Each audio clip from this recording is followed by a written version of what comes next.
Hello and welcome from my side to this first session today, Maximizing Impact. And my name is Alexander. I work for the Bordestad Institute of Innovation and Sustainability in Berlin. We are an independent, non-profit think tank and research institute that focuses on sustainable innovations and sustainable entrepreneurship.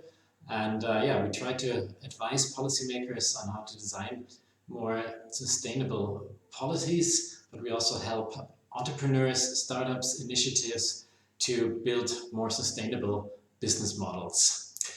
We are part of the EdiCitNet project that Sohana just presented to you. We support the project in precisely these things, so working with initiatives and developing their business models and approaches, and try to create more viable business models for edible city solutions.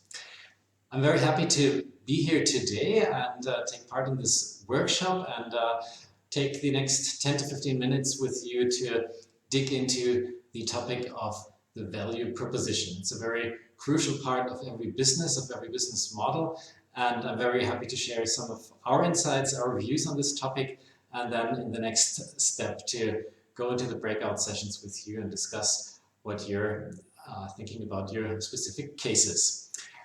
I want to start off with a picture here from Berlin. So what do we see? We see a very typical Berlin streetscape, that's one thing. And we also see an ad from a company that you all know, Oatly, from Sweden. And I'm aware that at the moment this company is in the spotlight for their choice of an investor that they just decided, but I don't want to focus on this today. But this ad, though, I think is part of a campaign that they ran here in 2019, and I think it's very good to have a look at what a good value proposition looks like, because it has a lot of the characteristics of a good value proposition. Most of all, because it is very clear in its messaging of first telling people what you offer, a milk alternative. Secondly, of the key benefits. In this case, it is a sustainable, ethical, and also healthy product. And thirdly, because it communicates in a very smart way to its target audience because of the placement of the ad in a very urban and, in this case, hip neighborhood. Before we look at the criteria in more detail, I would like to go one step back, though, and look at the general definition of a value proposition and its position in the business model itself, and why I believe and we believe that it is important to have sustainability criteria in a modern value proposition. Now, a great way to look at the position of the value proposition in your business model is to use a business model canvas. This is a tool that's been widely used in the startup world for many decades. And it doesn't matter which specific version you use, you will always find the value proposition at the very core of your business model. For this workshop today, and also for your work, I would suggest to work with a business model canvas that incorporates sustainability, though. The one that you see here, the Sustainable Business Canvas, is a canvas that we developed here at the Bordestad Institute with university and business partners over the last 10, 15 years. And it is my recommendation to use this or a similar canvas because it integrates sustainability and social questions into every segment of the business model. As you can see, the value proposition is right in the center of this canvas. How do we define a value proposition or a sustainable value proposition? The best definition that we came up with based on literature is a promise on the economic, environmental, and social benefits that a firm's offerings delivers to customers and society at large, considering both short-term profits and long-term sustainability. Now, if you break this definition down into the different aspects that your sustainable value proposition should cover, you can come to a number of questions that you should be able to answer. These are: which customer problem will be solved? Why should customers purchase your product or service? What makes your product or service unique? And then, of course, regarding the sustainability, how can your value proposition be aligned with principles of sustainability? Or, in other terms, what positive impacts do your products or services have on the environment or on society? Now, when you and your team are brainstorming and searching for environmental benefits of your product or service, it might be useful to look at the 5 different sustainability principles. These are efficiency, the reduction of amount of environmental resources per unit of output; consistency, preventing harmful or toxic substances using renewable resources or biological principles, ensuring material closed loops or recycling; sufficiency, the sustainable lifestyles and consumption patterns, limiting consumption to necessities; prevention of unjustifiable risks, so avoiding highly invasive technologies with uncertain consequences; and distributive justice, the just distribution of resources and incomes within a generation, or generational justice in successive generations. These principles can guide you to really pin down and determine key factors that influence your value proposition. Now, in the next step, we will apply this in a more practical sense. The value proposition is made up out of 2 different parts. The first part asserts the value of your offering, while the second part positions this value.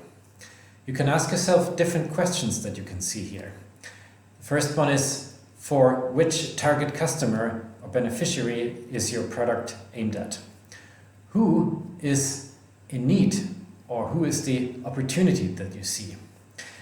You name your product or service, and you determine exactly what is the object that the value proposition is designed for. Is it a specific product, or is it your organization as a whole? You quantify the benefits, and then you position this value in the value chain. You compare yourself to the competition. For example, we do this differently, so unlike our competitors, XYZ. You differentiate your product or service, and you highlight what sets it apart from other products in the market. Now let's go back to our Oatly example. If we go this step-by-step process, you could probably come up with a reasoning for the Oatly positioning that could sound something like this. Who does this product target with their value proposition? It is for urban conscious consumers aged 14 to maybe 45 who value organic, fair and conscious aspects of the Oatly oat milk that has had health benefits and provides a clean consciousness, unlike regular dairy milk. Our product is free of animal ingredients. Another good example could be Ecosia, the search engine that lets you plant trees for every search query. They plainly state, search the web to plant trees. You have a lot of the attributes that we talked about in this very simple and easy message, and it's even amplified by a ticking counter of the number of trees that they planted. A further example could be the US platform Nextdoor. Tap into your neighborhood is the message that's being transported, amplified by a picture in the background, and also here a very simple setup. You type in your address and you can find others to engage with in your neighborhood close to where you live. To summarize, your sustainable value proposition should be short and balanced syllabus and semantics. For example, tap into your neighborhood that we just saw. It should be easy to understand for your target audience. For example, search the web to plant trees. If possible, you can name product, feature, or your company, like in the Oatly example. Or you can use a proven formula, for example, proven industry name of a new domain, or we help X to Y by doing Z. Now, if you want to dig deeper into the topic of value proposition design, there is other tools and methods that you can use to really have a very deep analysis of your value proposition. 2 tools I can recommend to you. One of them is the very famous value proposition design canvas. This is a tool also designed by Alexander Osterwalder, the original father of the business model canvas. And in that tool, you can really understand your needs and so-called pains and gains of your customer. This is a very action-oriented workshop element. Usually you would go out into the street, talk to people, get feedback, get their ideas on what they think about your product. It can be a lot of fun, but obviously this is a bit outside of the scope of the workshop here today. Secondly, what I can recommend to you is a very new tool by Dorothea Vladimirova. This really builds on the very latest of sustainable business model and sustainable value proposition design theory. And basically what you do is you have a look at the whole stakeholder picture. So you really analyze what parties do I have contact with my product or company, starting at the consumers, the customers, of course, your competitors, your surroundings, your city administration officials, everyone that's enacting and interacting with your company or with your products. So in a first step, you would define your unit of analysis. So whether you focus on a product level or on the company level, for example. In the second step, you would identify those stakeholders, those that actually are part of this new value opportunity, and talk to them and analyze these groups. And in a third step, you would then describe the economic, social, and environmental benefits of this new opportunity, much like we talked about earlier with the different spheres of sustainability that you can interact with.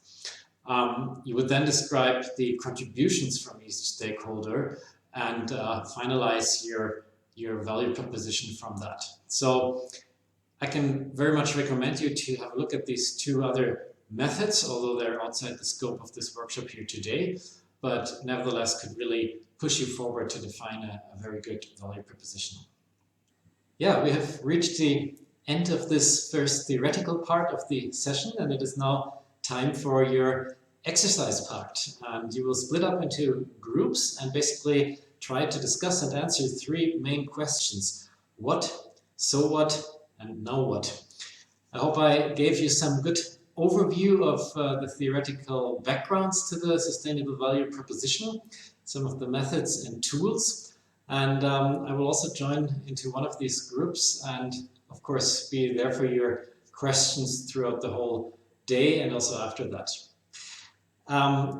In addition to these three questions, I would like you to maybe do a very quick additional exercise on the basis of this example that I gave you with Oatly. So asserting the value of your offering and positioning the value of your offering, and try to run through this, this little sentence building structure and maybe fill in these gaps and see if your product already has an idea of what a sustainable value proposition could be like.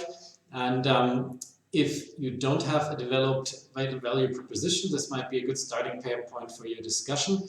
And yeah, ask me if you have any questions about that. Also, before I finish here, I would like to highlight our EdiCitNet marketplace. This is a pretty new function that we have on our website, and we would really welcome all initiatives and organizations to join this marketplace. It is free of charge, and we are continuously improving the functionality and the scope of this. So the main idea is really that you highlight your activities and that there will be functions, and also we will do this manually to matchmake you to solve your specific needs and problems and connect you with other edible city solutions providers, and really benefit from this growing community that we are creating within this project. So have a look at the marketplace and the profiles of the organizations that are already online, and be sure to contact us if you want to sign up. There's a very simple sign-up procedure that you will also find on the website. Yeah, this is it for this part of this session. It was a pleasure to be part of it. Thank you very much for your attention.